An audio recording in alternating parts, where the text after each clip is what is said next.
Great.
All right, we're going to get started. Had some technical challenges. Welcome to episode 68, Airbnb Pro Tips. All right, last Thursday of the month.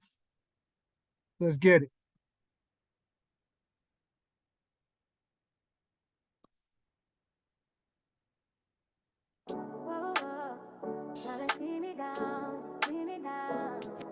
So they told us that wealth was locked behind boardroom doors that we would never enter. That freedom was preserved for the privileged, the connected, and the already rich. But let me tell you something, that was a lie. See, we are the generation that's rewriting the rule book. See, we don't need $1 million fund. We don't need a landlord's permission. But what we do need is a blueprint, y'all. That's exactly what I'm about to lay down. This is Airbnb Pro Tips, and I am your host, Earl McCray. Every week, we're breaking down real game from real entrepreneurs on how to launch, automate, and scale that Airbnb business. We're giving you the strategies, the money moves, and the mindset shifts that will separate those from the dreams from those who are executing on those dreams. Here, we celebrate the wins, both big and small. Here, we talk to real entrepreneurs, the one that took action and changed their lives. Here, we're giving you the blueprint so that you can stop watching and start building. So, if you're ready to tap into your God-given ability to turn knowledge into passive income, to create a system that works for you instead of you working for it, hey, welcome home. This is where transformation begins. This is where faith meets execution. This is where you level up your Airbnb game. This is Airbnb Pro Tips. All right, excellent. Cornell, were you able to chime back in, brother? Yes. All right, good stuff, man. Not sure what was going on with the technology, but got that address. All right, man. How was your week, brother? It was good. How was your week? Man, it was wild and it was crazy. It was just like one Yeah, right after another, stacked up, stacked up. stacked up. Um, but you were on my mind. Did you have a good Memorial Day with the family? Yeah, I did. It was good. The weather was good, so it wasn't bad. Wasn't too much cooking out with people, but I enjoyed the weather definitely. That's good stuff, man. Good stuff. Well, for those who are out there in the social media world, we hope if you have a veteran in your life, if you have a family member that served our nation in a military fashion, that you were able to, spend some time in remembrance and, build, because really at the end of it, the day is all about the memories we make and not the things that we, I had this poem in my head. It was about memory making being more important than whatever we build, touch, or create, Uh-huh. which kind of odd because this is an entrepreneur type of program. We're all about building, we're all about creating, but not just for the sake of doing it. We want that freedom, that time freedom, that money freedom, so we can make the memories. So I would be remiss if we didn't say how important that is. All right. So today, man, our format is we want to talk about the news cycle, Airbnbs, STRs in the news. We want to take a minute in segment two to share out some fun facts. I'm reading a phenomenal book for my mentoring group, Cornell, called The Memo. And the memo is written by this gentleman named John Hope Bryant. And what's significant about this particular gentleman is he owns he has started the largest non-for-profit in the country. And his non-for-profit is all about financial literacy. Mm-hmm. So he helps families with their credit score. He helps family take advantage of the earned income credit tax, and he helps. His real passion is to help Black and brown people who had to spend a cycle inside. A lot of times when they come back and get employment, that's not always the easiest thing to do when you have a conviction, a criminal Yep. conviction on your. Yep. Well, he shows them how to bypass all of that and jump right into entrepreneurship and business ownership. So, me and my crew, we've been getting a lot out of his book. So our fun facts for today's Airbnb segment are going to be cultivated with some of the themes that he has in his books in mind. We're going to end it by sharing out any crazy but real guest interactions. And we always want to end with the wins. And we have marketplace questions. We want to get those in. And I Um, believe, I believe you had a question that I just could not get at. And if it's okay, man, were you able to get that resolved? Because if not, man, let's push that to the front of the list. yeah, I haven't got that resolved about that whole situation question I had with that listening, but yeah, I didn't. I know you. I wanted you to rerun about what you said. Do you said tactic to use to do that to get it back going? Because I noticed, I noticed when you say rebirth the new listing, I don't know if we can do that anymore. I'm not saying it on my end. I don't know if you're saying it on your end, but I know when I tried to do that, I couldn't actually do that. So I don't know if they caught on to that or what. Just to get back on that, just to get that Yeah. refresh of that listing. I don't know if they caught on to Well, that and found out about that. let me ask you this, because this might be beneficial for our audience that are checking it out. Are you on your mobile app or are you on your desktop? On my desktop. Okay, so I'm thinking let me screen share and you can go right to your back office Yep. and let's try to see if we can give birth. And as we do that, let's talk to the people at home and let them know what you're up against. So Yeah. security, sharing screen with others. So you should be able to screen share.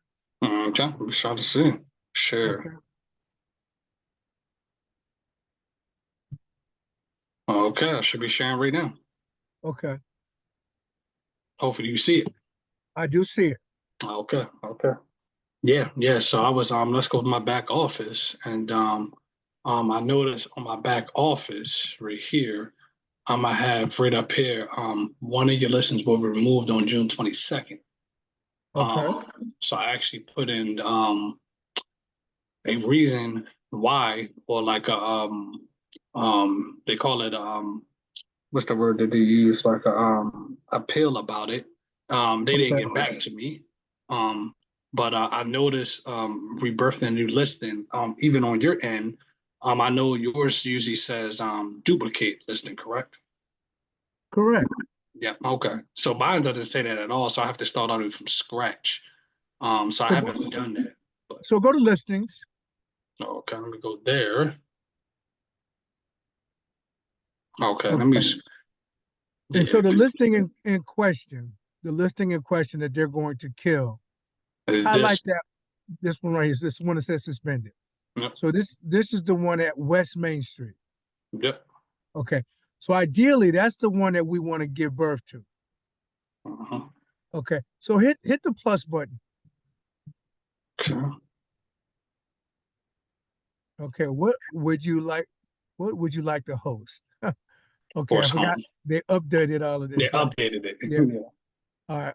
We would like to host a home. So I might have to start from scratch. Okay, here it is. It usually has something else under here that says duplicate listing, and it doesn't. Okay. So now if I do it, I have to start from scratch, but I don't know if I should do that while I still have that notice up top. Oh, you So should. maybe I should. No, you absolutely should. You should definitely recreate it while you still have access to the photos and all of the other specifications Okay, for okay. the Because number of guests. yeah, yeah, I have Right. access to that also with other rooms within that home too. I'm also have my photos of it saved, so I don't need to have everything. Because usually when you create a new listing, you have to do everything over. You can't. You have to copy and paste every single thing over. Everything, your pictures over again, all your comments. I mean, Mhm. your comments in your pictures. You have to copy that and paste that over one by one. So it's Yep. usually when you duplicate it, it'll transfer over by itself, but you can't do it right here. Right. So you have to start all from scratch. So I can do this anytime before June 22nd. Right. No problem. That would be my strong recommendation is you're not giving birth by duplication, you're giving birth by starting over from scratch. So Right, so right. you I so you, just I hope they don't send anything to me saying that you duplicated the listing anyway, because I'm trying to figure out how did they find out that from the beginning, because last time that listing that says suspended, I did the same thing I'm doing right here. I created a brand new listing. I had copy and paste everything over from that one room, and I actually unlisted that room that I was copying over from, and then they sent me that saying that they found out it was a duplicate, but it wasn't.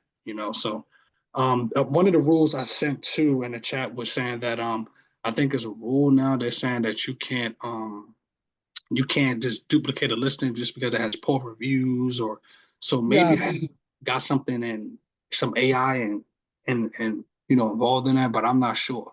But it's weird Oh, that yours I'm doesn't s- say yours yeah, doesn't say that at all. It says I'm duplicate listing. I'm sure they're using some sort of AI to make the Yeah. connection. So here's the workaround that Mark shared with you. You remember what Mark has said? He said create a new account. Hmm. They say create So a brand new account. so real quick, back out of Airbnb. Okay, back out of Airbnb. And do you have multiple? Do you have more than one email account? No, so I had to create a brand new email account. Okay, so that's exactly what Mark is saying. Okay, I'll do By that. you just simply creating another Gmail account, Hmm. and it doesn't have to be fancy. It could be like some sort of variation of what you already use, Mm-hmm. but you could just add like 101, the equitable 101 or the equitable 102, so that you have multiple accounts. Because if you have multiple emails, you can have multiple Airbnb accounts. Makes sense. Okay, we'll do. Yeah. So, one of the things that I have done, um, especially prior to me learning about you know, the blessings of being able to use AI, is I was basically creating accounts for the management agreements that I have. So when I have a co-host agreement and the landlord keeps the 60% and I get 40 or Mm-hmm. 70 or 30 or whatever we negotiate, I make sure that all of my, so landlord one might have more than one property. I use a separate email for all of their property. Okay. I So keep it separate from my stuff. Does it make sense? it makes sense. And I will do that adjustment before that date. Yeah. Yeah, I Okay. will do that. Let me stop Uh, sharing my screen now. yeah. Go ahead. Stop. Yeah. So yeah, I guess my conversation to the people at home, if Airbnb gives you any nonsense about suspending your account, just create a backup account. Do it the way that Cornell are talking about and I are talking about, um, to try to duplicate it. You shouldn't have to start over again.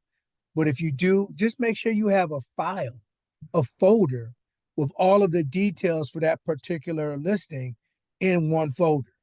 So I have 7 properties. I have 7 folders on my desktop. Mm-hmm. So even if everything crashed tomorrow, I could just upload everything from that folder. Yep. Yep, yep. All right, man. Any Before I get into our segment, any other questions that you've been holding on since for the last 2 weeks, man, that we could talk about? Oh yeah, yeah. I had a question, a cleaning question. I'm noticing that it's kind of a hard situation of keeping the bathrooms clean in our places that we have. A lot of our guests are coming there and saying the bathroom is dirty, even though it's shared. I don't. Are you doing anything to actually keep the bathroom clean for them not saying that? Because I notice I'm sending out a reminder to keep the common areas clean, but I'm still running into an issue with the bathroom being uncleaned, and guests are coming in and saying the bathroom was really dirty. The bathroom was really dirty. So that's my question. Another question I have. Yeah, I mean, I think here's the one workaround. I mean, the workaround. So there's 2 sides of this. The side number one is this. Um, if you're doing shared spaces, which is a great play, especially if you are trying to maximize your midterm rentals, you know, the 24 hours before that new person comes in to that room. So you might have 3 rooms, or you may have 4 rooms. 2 people are already using those rooms, and that third person is coming in, say on a Friday. Okay, if they're coming in on Friday, your cleaner needs to be over there, or somebody on your team needs to be over there 24 hours to 12 hours before they check in to spruce up that bathroom. Non-negotiable. If they're Hmm. checking in, they got to be checking into um a a a what word am I trying to use? Um, the cleaning can't be a week old. Don't get me wrong. Hmm. Some people can destroy a bathroom, but what Hmm. I'm saying is, um, 24 hours, they need to have the experience of having a bathroom that looks like it has been sanitized. Okay. That's Okay. that's just 5-star service, right? Okay. So you've been doing that every time I guess before a new guest checks in, you have your cleaner go over there and tidy up the bathroom. I do, I do. Okay. And it's not something that I knew to do. In fact, what I was doing, what I was doing is having my guests clean up a new room immediately when someone checked out. And then I went and basically changed the model. Once I get someone to check in, then I get my cleaner over there. so it can be a fresh clean, a fresh turnover. You Uh-huh. tracking? Uh-huh. But in order to do that, you really cannot afford to do same day booking because you're not going to be able to Hmm. maneuver that quickly. Yeah. So you Hmm. just have to kind of stagger your settings so that if someone books today, there needs to be some sort of delay before they can check into that room so that you give your cleaning team a real opportunity to knock it out. Okay. Okay. I just gotcha. So you're just giving them like a quick $10-15 to go over there and tidy up. Correct. Well, Okay. no. I think I'm saying something different from what you're hearing. I'm not paying them any extra because I've already got the dollars from the cleaning Uh-huh. for the room turnover.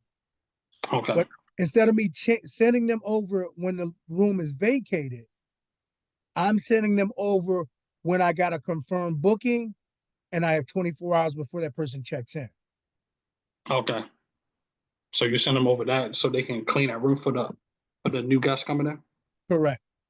Okay. Yeah, because So I mean, before a new guest come in, they gotta clean the common areas anyway. they, well, yeah, they do, but here's what can happen though. So this has happened to me, right? I have three people in a room, three people in the property. One person, their assignment ends, and they check out. I send my cleaner over there 24 hours later. All right, and they do exactly what I ask them to do, get the common areas done, get that third room clean, and then I don't have another check in say for 7 days. But after the 7 days, that those common areas and that those the bathroom, they're not fresh anymore because it's been 7 days. So then I was doing what you were doing. I was giving my cleaner a couple extra bucks to go in and just make it sparkle before the guest came in. So I was basically sending a cleaning team in potentially twice in under a week. Mhm. You tracking? Okay. Yeah, I did. Okay. So So what did I do different? yeah. I stopped sending my cleaner in to turn over a room immediately after they vacated, and I staggered it until I got a confirmed booking from a Okay. new guest. So, Gotcha. I you see know, what you mean. that's all I'm saying. So how did you do that? Did you just okay, you just simply didn't send them, you just sent them over when somebody booked that room again. So you didn't have them clean that vacant room immediately until they got booked out again. That's That's exactly what I'm hmm. saying. Okay. Yep, yep. That's Makes a sense. little bit more management. I don't Yeah, it's a prefer little bit that. more management. Yeah. Yeah, I don't really prefer doing it that way, but it addresses what you're talking about. All right. Now here's another this is the other side of the spectrum. All right. Say you don't have any new check-ins at all. These are people who have been there for 10 days, 20 days, 30 days, but they're not happy with their roommates, know where they're keeping the bathroom or the common area or whatever. Okay. So here's the next conversation, right? Now, if these people are extended guests, they've been here 10 days or more, and you're having a conversation about the common areas being kept unclean, then what you're going to basically do is you're going to go to Chat GPT and you're going to say, Chat GPT, create me a message for my current Airbnb guest at A, B, and C address, letting them know because of repeated complaints about the common area not being left in a nice state, um, um, an additional $10 is going to be charged to the guest so that mid-stay housekeeping can come in and keep the place in top-notch 5-star conditions. Mhm. Yeah. And then let Chat GPT analyze what you said, create a nice message. You take that message, you put the name of each one of your guests on the top of the message, send that out to them, and then you go to your back office. Now go to your back office. I'll screen share one more time. Oh, okay.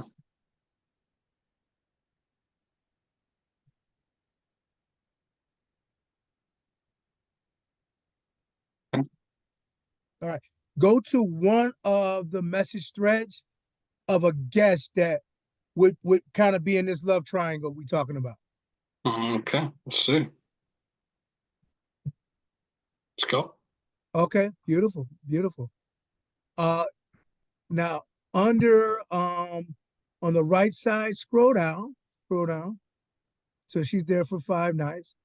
All right, you see where it says send or request money? Yep. Open that. All right, you see where it says request money?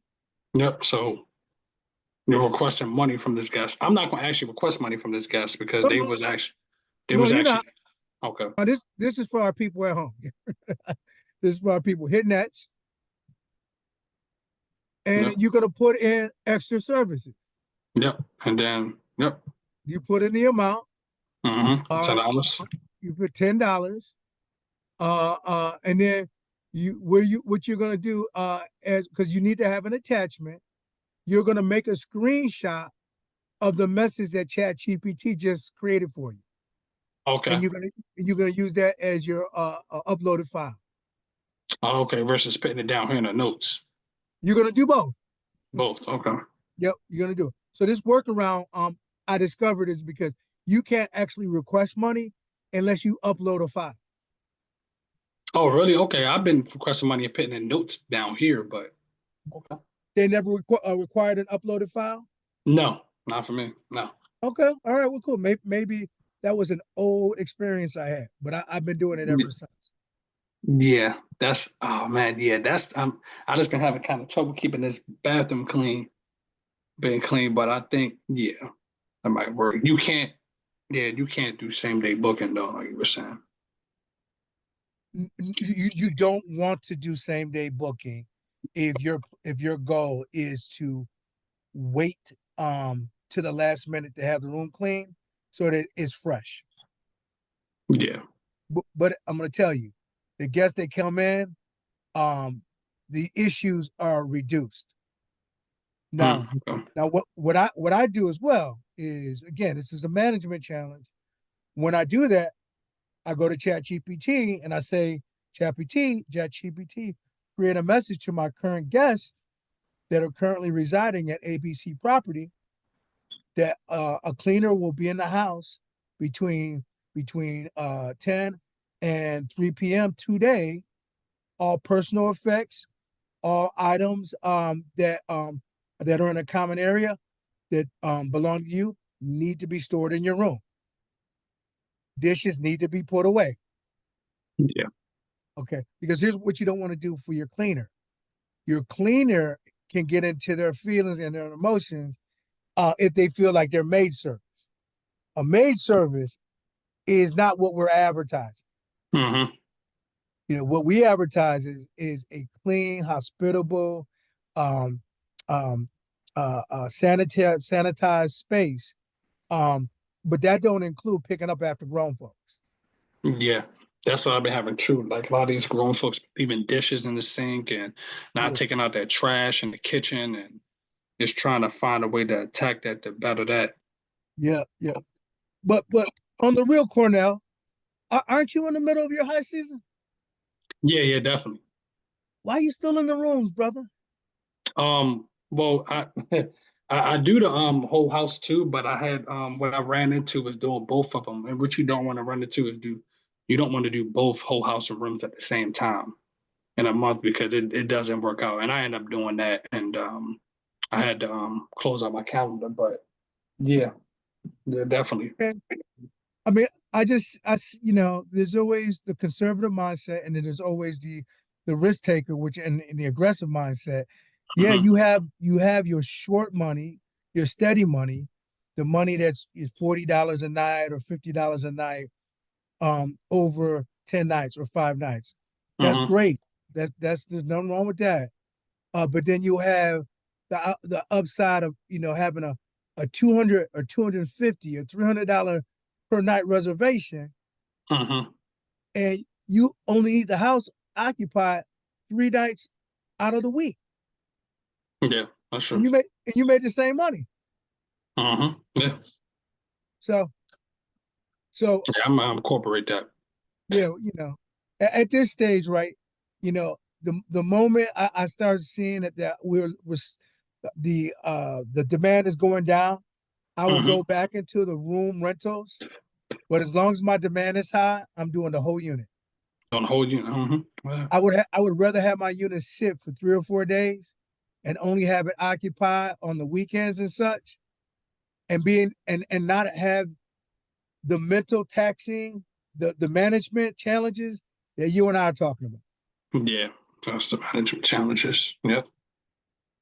It's really interesting because a year ago I wouldn't have been able to say this, but for me to be able to manage less, make more money, and have less nights booking, that's crazy. But that's exactly what we're experiencing using Mm-hmm. this hybrid model. Mm-hmm. Yeah, for sure. Okay. Yep. All right, man. Well, that being said, I'm gonna take back over the screen share and we're gonna get into the news cycle of STRs while before we get to the top of the hour, because some very interesting things are happening. So let me hit screen share. All right. So first and foremost, STRs in the news, things that you may or may not know, but could affect your business. Let's talk through them a little bit. Okay. So the news that we wanted to talk about is this idea of VRBO, college grads, and the implication of AI on the workforce. And because we are catering primarily to business professionals, I think this should be of interest to you, Cornell. Okay. All right. So let's start. For first and foremost, uh, one of Airbnb's major competitors is VRBO, uh, and they're doubling down on privacy and rewards and a new ads to outshine Airbnb. So let me play the link and we can talk about it. If you only list your vacation home on Airbnb, you might get someone looking for a little studio. But if you list it on Vrbo, you'll attract families looking for a bit more and who spend over twice as much. Become a Vrbo host today. Now we've seen that ad before, have we not, Cornell? Yep. All right. Our hosts cramping your style, but not at Virgo apparently. Hi, I'm Yuvika Wahi from Rental Scale Up, the news platform that brings you the latest and most critical short-term rental insights. Today, I'm getting into recent ads by online travel giant Vrbo that take not so subtle jabs at Airbnb. Oh, and before I forget, we also have a free weekly newsletter packed with valuable updates. Make sure you subscribe so you don't miss a thing. So here's the thing. Marketing isn't just about pretty pictures or catchy taglines. It's a battleground for traveler loyalty, and companies like Airbnb and Vrbo are coming out swinging. For instance, Airbnb has been taking swipes at hotels in its ads for some time now, positioning itself as the more authentic, group-friendly option. The goal? To convince travelers that choosing a short-term rental over a traditional hotel leads to a more personal and memorable experience. But Vrbo is playing a different game. Their new set of commercials puts a heavy emphasis on privacy and host-free stays. They're targeting families, couples, and anyone who's had that awkward, oh, the host is here moment. Let's face it, nobody wants their vacation vibes interrupted by an unexpected guest, especially the host. These ads play on that feeling, offering a solution. Book with Vrbo, and you get a private, hassle-free stay with 24/7 live support instead of a lurking host. In fact, Vrbo is using a bit of a caricature here to drive the point home. Their latest ad stars none other than Alabama University football coach and current ESPN analyst Nick Saban as a nightmare host. Strict check-in times, a long list of house rules, and constant intrusions. The message? With Vrbo, you won't have to deal with any of that nonsense. It's a clever exaggeration, but it hits on a real desire from travelers for more privacy and fewer host interactions. However, let's not forget what Airbnb CEO Brian Chesky said during an earnings call in August. He pointed out that Airbnb rooms, where travelers rent just a room in a host's home, makes up a tiny part of Airbnb's business. So, while Vrbo's ads may poke fun at Airbnb's hosting model, the reality is that most Airbnb stays are entire homes, just like Vrbo's. Now, why should you as a property manager care about this? Vrbo's strategy actually offers insights you can use to fine-tune your own business strategy. Number one, privacy sells. If your property offers a host-free experience or has a private, secluded feel, lean into that. Mention it in your listings, make it a selling point. Privacy is no. All right, so this is something that we can vibe off of a little bit, Cornell. She's saying that privacy sells. And from the experiences that we've had before, anytime you can offer, like even in a room setting, anytime you can offer a private room, or excuse me, a private bathroom, oh, that's a game changer. Yep. It's a game changer. So having said that, I think the lesson that can be had is when a person is in the room rental game, which we do during our midterm stays, and you can acquire a property that has a private bathroom, all of the things that she's talking about for a whole unit rental, we can apply back to that private bathroom. Yeah. I'm gonna let her finish talking, and there's a couple more items that I want to ask you about. No longer a bonus, it's a priority. Number two, flexible booking features. Vrbo is also pushing its flexible date search option, and this speaks volumes to modern travelers. Offering flexibility, like allowing guests to shift their dates or extend their stays, can be a huge draw. If you're not already offering flexible booking, now's the time to consider it. Number three, long stay discounts. Vrbo's commercials subtly push for longer stays by highlighting discounts. If you haven't already, think about offering reduced rates for week-long or month-long stays. This not only attracts budget-conscious travelers, but also fills your calendar for extended periods. Number four is highlighting rewards. If your property is listed on Vrbo, don't forget to mention the 1K Rewards program in your listings. Guests love earning rewards, and it's a feature that can tip the scales in your favor. So what's the opportunity here? For you, it's about syncing your property with these themes, but it's also about thinking strategically. For instance, when Airbnb is promoting group travel, you can tap into that by highlighting your property's group-friendly features. If you have multiple bedrooms or common spaces, let potential guests know. Make sure your photos show how well your place can accommodate families or friend groups. And if you're on Vrbo, double down on that privacy angle. But of course, there's a challenge too, standing out in a crowded market. The ads from these platforms are slick, polished, and reaching millions. So how do you compete? The answer lies in personalizing your listings. Take cues from the Vrbo playbook. Make sure your listings are crystal clear about what sets you apart, whether it's privacy, flexibility, or unique amenities. And don't forget, Vrbo's 1K Rewards program is another tool you can use to sweeten the deal for repeat guests. To wrap it up, the ads battle between Airbnb and Vrbo is all about privacy, flexibility, and perks. By aligning your property with these trends, you can boost your bookings and stand out in a competitive market.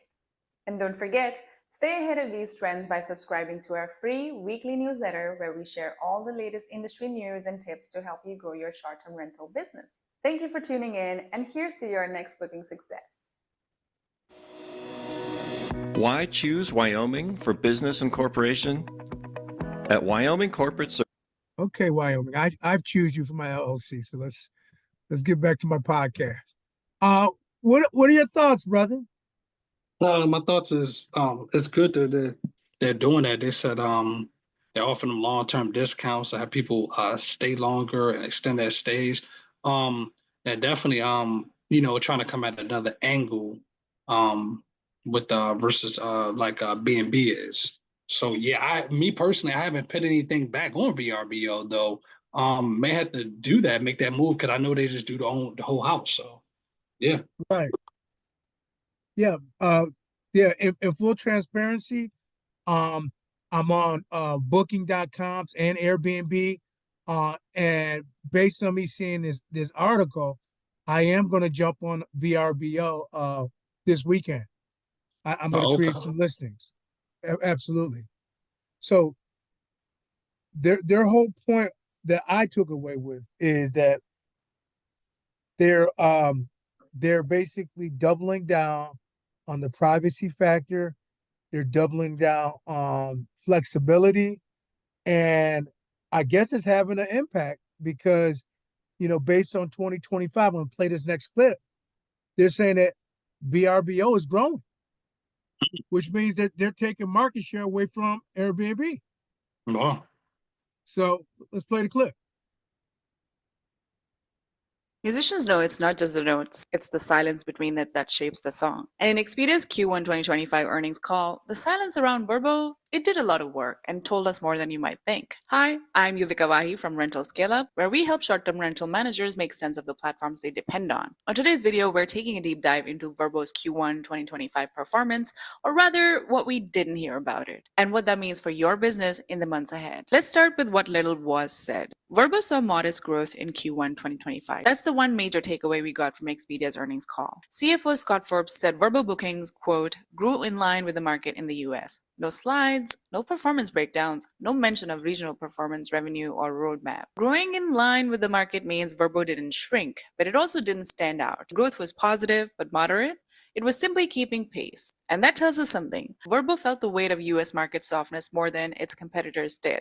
Expedia reminded investors that 2/3 of its bookings come from US points of sale, and Verbo is especially exposed to both US and inbound international demand. That's the problem when A, domestic demand is soft, B, inbound travel to the US dropped by 7%, and also Canadian bookings to the US nearly fell 30%. Compare that to Airbnb, whose US business is mostly domestic, or Booking.com, which continues to grow internationally, especially in Europe. Verbo, in contrast, is anchored in a part of the market that's been softening. And another just as big part of the story is how Verbo grew. According to Expedia's leadership, nearly a third of Verbo's Q1 growth came from multi-unit inventory added in 2024. That means urban condos, serviced apartments, and hotel-like properties, not beach houses, ski chalets, or lakeside cottages. And on top of that, shorter stays, think 2 or 3 nights, are also now driving performance. So the modest growth Verbo did see, it didn't come from the Verbo image we all recognize. It came from a different kind of supply, faster moving, more urban, more transactional. And that brings us to the silence. Verbo didn't just get downplayed in the earnings call, it was nearly invisible. And that's rarely accidental. When a major brand doesn't get its own slide or any specific performance metrics, there's usually a reason. Either the numbers weren't impressive, the company didn't want to draw attention to brand level differences, or more likely, they're folding the brand into a broader platform strategy. It seems that Expedia now reports all its B2C travel platforms, which includes Verbo, Expedia.com, and Hotels.com, as one lodging category. That gives them flexibility in how they present results and lets them soften the blow if one brand, let's say Hotels.com, is underperforming. Ariane Gorin, Expedia's CEO, even acknowledged that rolling out one key loyalty across all brands hurt Hotels.com. She said, quote, loyalty was a differentiator for Hotels.com, and once you took it away, it diluted the value a lot. So what did they do next? They started tuning loyalty by brand and geography. For Verbo, that meant cutting back on loyalty rewards. As of April 2025, Verbo guests in the blue tier, basically anyone not booking regularly, no longer earn any one key cash. Silver tier members earn just 1% back. Meanwhile, on Expedia.com and Hotels.com, all guests, even blue tier, continue to earn 2%. That means a guest booking the same exact property could earn more or less depending on which site they book through. And in a price-sensitive environment, that difference matters. For property managers, this could lead to maybe slightly lower conversion on Verbo listings, perhaps a shift in bookings toward Expedia or Hotels.com as channels, and maybe even more guest questions about rewards or cancellation policies. It also tells us that Expedia doesn't expect Verbo to be a loyalty engine. Verbo tracks infrequent, high-value guests. Think once-a-year family vacation. From Expedia's perspective, that doesn't warrant reward spending, so Verbo becomes more of a margin play, not a repeat booking channel. Let's go back to the brand. You've probably seen Verbo's recent billboard campaigns. The imagery is of private homes, no hosts, space to stretch out, classic vacation vibes. But the performance is being driven by multi-unit buildings and shorter stays. So what we're seeing is a growing disconnect between Verbo's marketing and what actually is performing well on the platform. If you manage single homes, standalone vacation properties, you may still be featured in Verbo's marketing, but behind the scenes, you may be less of a priority than you used to be. Conversely, if you manage multi-unit or urban inventory, you might be in exactly the right place for Verbo's next evolution. And that evolution may accelerate depending on what we see next week. Expedia's big partner event, Explore 25, is coming up. If Verbo is going to introduce new host tools or platform features, this is when they'll do it. Here's what I think we might see. Trip matching powered by AI, which Expedia has already launched for Expedia.com, helping guests book based on inspiration from Reels or from Instagram photos. Maybe AI-generated content tools for automated descriptions, better photo curation, a more streamlined onboarding or pricing tools for new hosts, and possible expansion into Latin America, where guest demand is shifting, especially from Europe. But if Verbo doesn't show up at Explore in a meaningful way, that could be a signal too. A signal that Verbo is being gradually absorbed into the Expedia machine, not phased out, but deprioritized as a standalone platform. So what should you do as a property manager? Well, first, don't panic. Verbo still drives bookings, but be honest about where your growth is coming from. If you're still focused on high-touch, whole home listings, and those aren't performing as well, it might be time to test new strategies. Audit your listings across Expedia's platforms, make sure your photos, copy, and rates are optimized. Consider offering your own loyalty perks for repeat guests, and above all, watch what happens at Explore 25. Because if Verbo does reemerge with new tools and clearer directions, that's great. But if it stays quiet again, that silence may say more than any press release. Thank you for watching. Again, I'm Yuvika from Rental Scale Up, your go-to. There was a lot going on there, Cornell. Yep. A lot going on. What's your meaningful takeaways?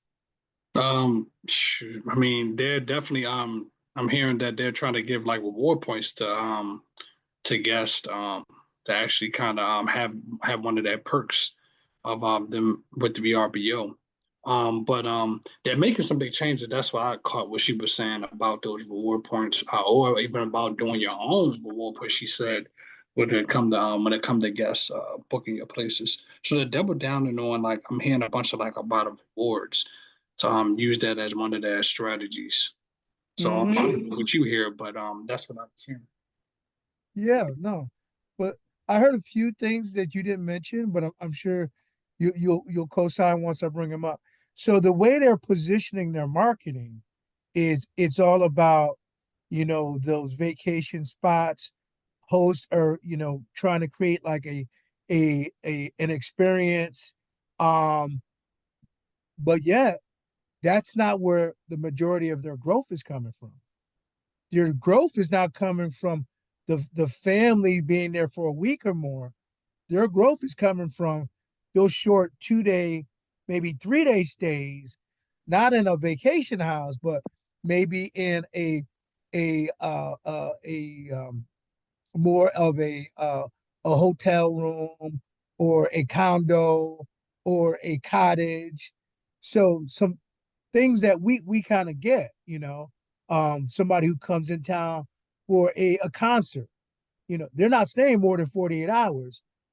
So they're ecstatic for the growth because that's growth means margin, but what they're promoting in their marketing is not what's making the money.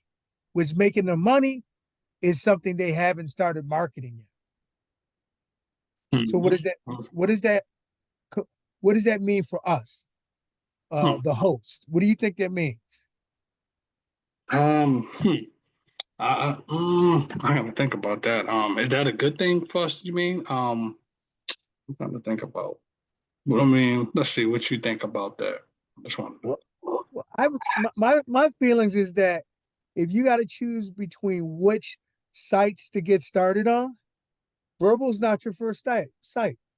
Wow. Yeah, that's what I was No, thinking of too, man. Maybe you think of another site like, well, I would say Expedia, but I thought they were a part of Expedia. well, right. Booking.com. When you say Expedia bought Verbal. So Expedia Mm. owns Verbal and it owns booking no, I'm sorry, hotel.coms Wow. and it owns it was one there's a third one that owned, but Um, I can't recall it. So really the big three is Verbo, Mhm. uh, Booking.com, and Airbnb. And Booking.com's their niche space is the international traffic. Yeah, I know. So I know. Wow. We get into that. yeah. So we may take some time out in future conversations and really focus on Booking.com. But you'll see more people coming from overseas and making a stay in your city. Use Booking.coms and Airbnb or VRBO. Yep. But okay, yeah. Any other meat on that bone before we talk about the college grad season? Um, no. I mean, I know when it comes to VRBO, you did say that you were going to pitch some of your places on there soon, right? Yeah, this weekend. That's my plan. Yep, Okay, okay, yep, okay. yep. I might as well hit while the high season is here, Yeah. and then take them offline during our slow season. Okay. All right. So college grads. All right. So I don't know what the vibe's been like in your places, but for the last 3 weekends, we've had our places packed because of grads, because of graduation. You know, this is a big college town where I'm at. We got the University of Rochester. We got Rochester Institute of Technology. We got SUNY Brockport. We got St. John Fishers. And the blessing for us is their graduations don't all fall on the same weekend. So we've been having a stream of people in and out. What's it been like for you? I had a few college people, not many though, that come in, college grads, but not many. A lot of people were traveling to like see graduation, so I had that. Got it. Got it. So yeah, so that being said, um the um the vibe has been good for us in terms of busyness. But Yeah. I started thinking about college grads, and you know, it's got to be real scary for a college grad, right? When you think about the economic landscape, and we've talked about this on previous um podcasts, uh the Trump effect. The Trump effect is taking a lot of people who thought that he would be good because of his business background, good for business, and they said, "Oh, not so fast." All this back and forth about tariffs doesn't sit well with us. And then we see people who are actually seeing reduction in their staff because of OC is an example, right? He's a government worker. You know, these government jobs are not being renewed. So, what does that mean for a college grad? Well, I found this link, and I thought it would be worth us talking a bit about it because, literally, a lot of innovations, in my opinion, are always going to happen every 5 or 6 years based on the insight of new people that see things that we don't see. So let's take a quick look at this link. Mhm. Oh, wrong mouse. Here we go. Marketers think they can do it all. And as a marketer myself, I know my limitation. Popular Pays enables us to work. For the masters. No, Bachelors? All right. Advice for So recent grads. a few people recognize me. So shout out to those people that watch Market Mondays, Blackout, Earn Your Leisure. It's always good to have conversations when you're out. But this brings me to this little off the script topic. There's a lot of hundreds of thousands of children that's probably, or young adults that's graduating from college. What would be the advice for somebody that just graduated from college and is now entering the real world? This is a great question. If I can go back to college, you mean from an investing lens or just in general? I mean, we could do either one. Definitely from some financial tips, and then just some life tips. Number one, find 3 companies to marry. Right now, for me, for your nephew, it would be probably Microsoft, Visa, and Bitcoin on the drop. I'm almost done with Apple. I'm not gonna lie. Doesn't mean you should sell it if you're already in it. But as a new investment, I'm tired of y'all. I'm gonna start a chant about what leadership should be at Apple if y'all don't make some changes by August. Just letting you know. Microsoft, Visa, Bitcoin. No matter what anybody tells you, parents, friends, family, girlfriend, side piece, whomever, this is me and you talking about you. Put at least 20% of your money into it. Should be the first bill you pay. I beg of you. I know people gonna be like, yo, pay off debt first. Paying off debt first if you're Black does not work. Because guess what? Another bill gonna pop up. Always. I went back and calculated, like, from college through now, if I had did that, it's a big number. Oh my God.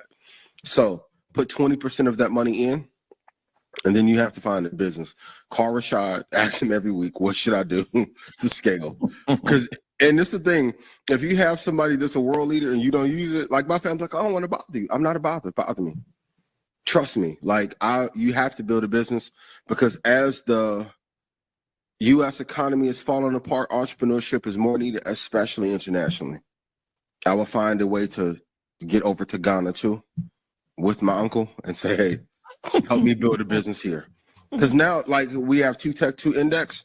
I think just to be in one country doing business is the biggest risk you're going to have on your plate over the next 20 years. Facts. So Facts. business in two countries, Microsoft, Visa, Bitcoin, and put 20% of the money in. No matter what happens, then you can go have fun and travel around, go to Brooklyn Chop House, have a blast after, but put the capital to work and build your business. Are you looking for the most affordable way to add electric heating and cooling to your older home? What's your thoughts, brother? What's your thoughts? There was more to it, but I'm going to pause right there because I'm seeing that we're at the top of the hour. I agree with that. He said put your money to work and put it, for college grads, right? I mean, yeah, I totally agree with that. I agree with a few things they say on Earn Your Leisure too. So, yeah, I definitely agree with that. I mean, I love the idea of, being able, because, we all have, we're all uncles or, older cousins, and people kind of look up to us because, we didn't just talk about it. We went and we did, start a business. But I like the fact that he said, number one, 20% of whatever you're bringing in. If it's $100, okay, 20% of that. If it's $2,000, it's 20%. Use that 20%, pay yourself first. Yeah. And park your money. Do your own research, people out there. But I do have Microsoft. I do have Visa. I have not gotten a Bitcoin yet. I will say that I have not gotten that. But I think it was excellent advice. 20%, you get married to a stock, and don't day trade it. Use it for the long term. 5, 10, 15, 20 years. Don't sell on the dip. Buy on the dip, like a lot of people of color do. And then what was the second thing? He said, build a business. Build a business. Asset. An asset. And he didn't just say build a business. He said build a business in more than one country. Now, I'm not sure if you saw that reel I put in our group text thread this week, Cornell, but it is talking about places in country are marketing like no other to get investors from America, African, Black, and brown. They come and invest in the continent, bro. My clock is ticking. In 5 years, I will have an asset in Africa. I've already got it in my vision board. 5 years. For someone to give me that information off the jump when I was in my 20s would have been life-saving. Because I'm gonna keep it real. My 2 sons have traveled the more in the 10-year span that they've been out of high school than me and my wife have done in the last 3 decades. Because that's where the mind is. That's where they're open. So if young people not only think about traveling from the standpoint of experiences, but they're also thinking about travel from the standpoint of business building. Man, their whole trajectory will change. Yep. Yeah. Yeah. Absolutely. I totally agree. So Definitely. good stuff. Good stuff. All right. So we're gonna end on this note. I want to talk about AI, right? Because this past 7 days, I've been on 2 webinars. One AI was put on, one AI workshop was put on by Price Labs. You know, you and I do business with Price Labs to talk about how I can be more aggressive in terms of when the demand is up on the weekends, raise my prices a little bit higher. And when my demands are low on the weekday, and I want to get those weekday bookings, make those prices a little bit lower than my competition. And AI runs that. And then I had another conference that I was on where it was talking about AI in my messaging, because I use another software called Hospitables. And we're going to get you there sooner or later for now. Yeah, I'm already there. You on Hospitables now? Yep, I already been on Hospitables. Oh, good. Now, so you message all your guests through the Hospitable app and not the Airbnb app, correct? Yeah, I do that. I do both, but I have my automations going through Hospitable. Beautiful, man. Yeah, Yeah. I like Hospitable. I feel like I got to get on the rooftop and echo that for everybody in our private group chat, for them to leave Airbnb alone and get on Hospitables because of the time savings. Yeah. But so I'm talking about this AI thing.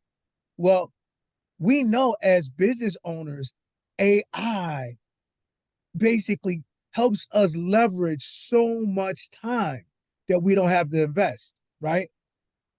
Because it's done automatically for us. But there's a downside to AI if you're not a business owner. So I'm gonna put up this next link, and you and I can talk a little bit about it. Are you using your home address for business but know it's hurting your brand image? At iPostal One, we can help. Yeah, they're laying off a lot of people. So mass layoffs at Microsoft. Is this a push that the whole AI industry is getting restructured?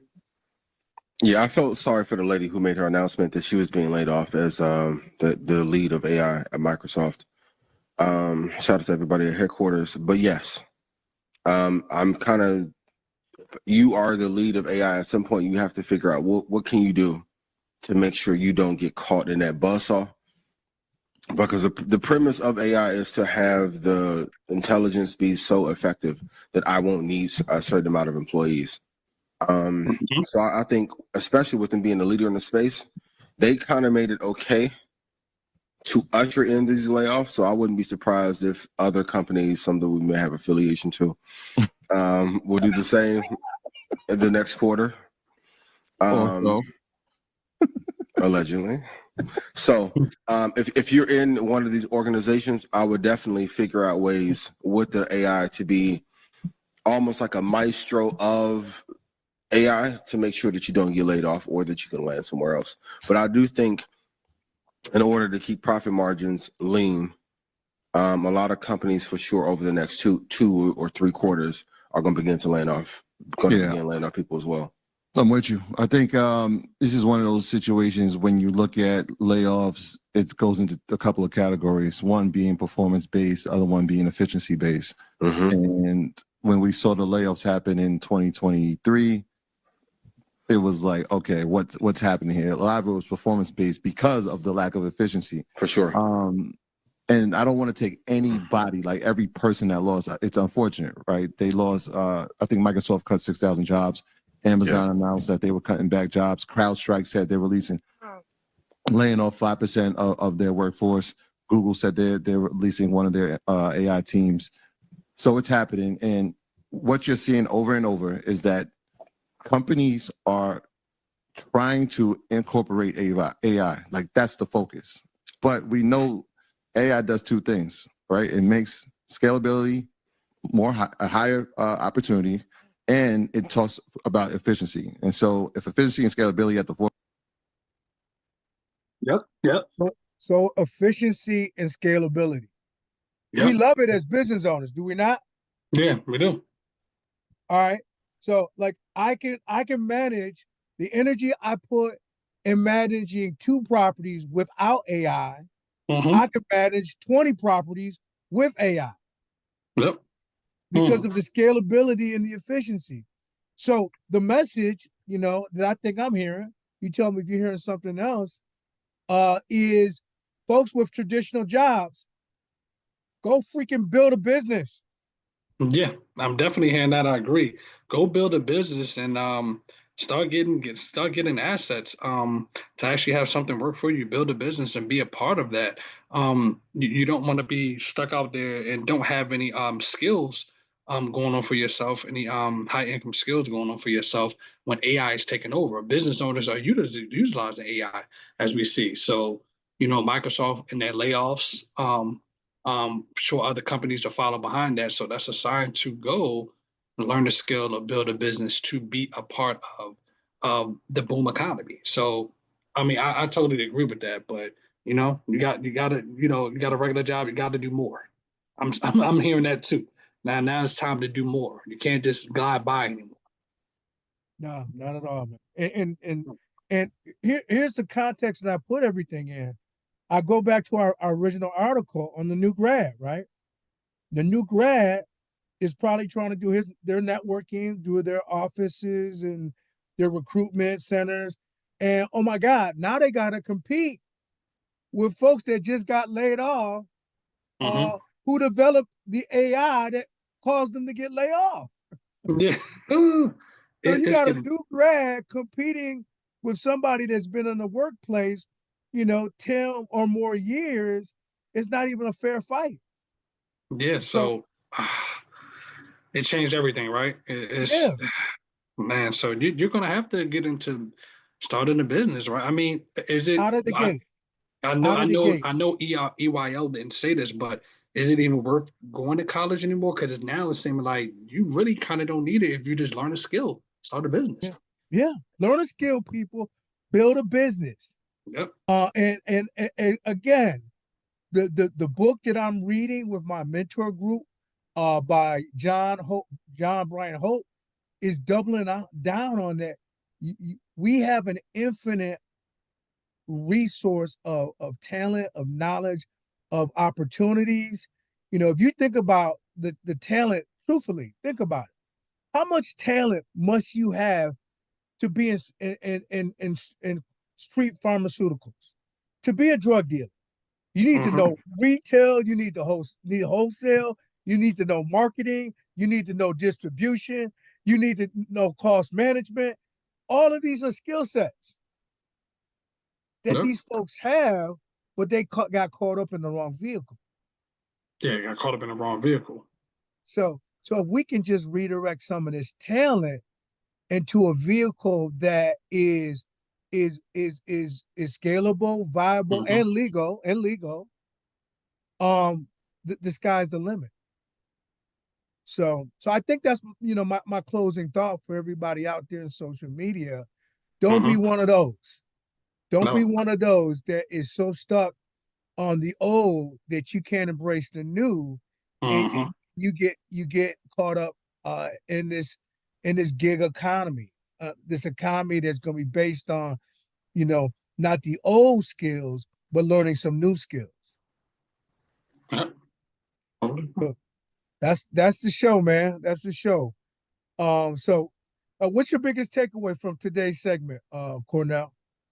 My biggest takeaway is really what I'm not shocked about is this whole thing with they're talking about these layoffs. I've been seeing it everywhere, and just like how about AI is helping businesses scale up and even have these businesses have an even bigger bottom line, and they're not needing actual people to actually do the same jobs that AI can do. So that's one of my biggest takeaways is that it's like a new wave that's not coming, is already here. And you know, if you're not taking advantage of that and actually starting your own business and just being a part of that, you're pretty much probably going to get left behind. And you know, that's one of my big takeaways from this session today. Ditto, ditto, ditto. You will be left up behind if you do not invest in your, you know, they say 9 to 5 is your job, but then Yep. 5 to 9 should be your exit out of the rat race. Everybody has to have a 9 to 5. I'm serious. Excuse me. Everybody needs to have a 5 to 9. Yes. So, you know, for sisters, y'all, you know, your 5 to 9 is building that family unit, especially if you have children and you're investing in those children. So, you know, that's not lost on me. But if you do not have a 5 to 9, you are missing it. You got to have that side hustle to produce those assets that Cornell was talking about. Yep. But yeah, bro, that's the wrap, man. That is the show for today. We went through a lot, man. This was a good segment, man. Yep, absolutely. A lot of knowledge, a lot of information out. So as we just close this out, as I normally do, we always want y'all to be blessed, but more importantly, we want you to be able to bless other people. So Yep. take care and good night. Salute everybody who's a veteran on the wake of Memorial Day. Take care, everybody. Take care, everybody.